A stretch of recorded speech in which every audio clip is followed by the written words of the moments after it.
Hundreds of student workers staged a sit-down strike last week in Hershey, Pennsylvania. The students, who are J-1 visa holders, came to the U.S. on what they thought would be a cultural exchange program. Instead, they were put to work packing Hershey's brand candy, paid poverty wages, and forced to endure substandard working conditions and live in overpriced company housing. The Hershey student workers have shut down production at the Hershey. Now, for those of you who don't know what the Hershey story is, let's give it the lowdown right now.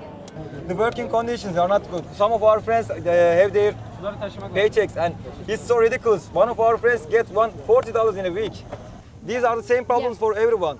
Since we came here, I can't feel nothing. I only hard work. Every day I do three things. Sleep, work, eat. Yeah, that's all. Because I'm tired. This job is very hard for me. The company took me to the hospital, and the doctor told me that I had low blood pressure. I went to Satusa and I told them, please let me leave. Let me leave a month early. And I don't want the money. I'll quit. But they told me, no, you have to stay and work because this is your contract and you have to stay here.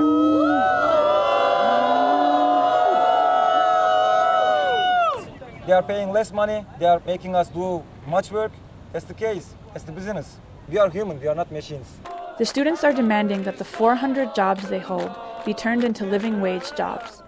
They say they don't want to be used to undermine opportunities for local residents. I have a nephew that he's been looking for work for like almost 2 years, and he cannot find a job. He's applied at EDC3 and they won't hire him. You know, because they can get the labor cheaper and they can just rotate these students in and out. That's what they're doing. Several union leaders were arrested while occupying Excel's grounds in support of the student workers. We have power! We have power! We are strong! We are strong! Who are we? Who are we? J-1 students! J-1 students! To come to the U.S., students paid $3,000 to $6,000 to the Council for Educational Travel USA. Their employer is Hersheys Corporation, a subcontractor for Hershey, whose workers aren't protected by the local union contract. Well, at one time, I have to tell you, if you were a Hershey worker, you were really respected, and people really thought, if you worked at Hershey, that was just the best place to work. And I can't say that that's the case anymore. They're going to be shutting down 19 East plant and moving everything up to the West Hershey plant, and it's all because of automation. I guess it's the sign of the times. Plus, we lost, back in 2007, we lost almost 600 jobs to Mexico, to a Mexican plant. This was not America that we dreamed of, because America is good.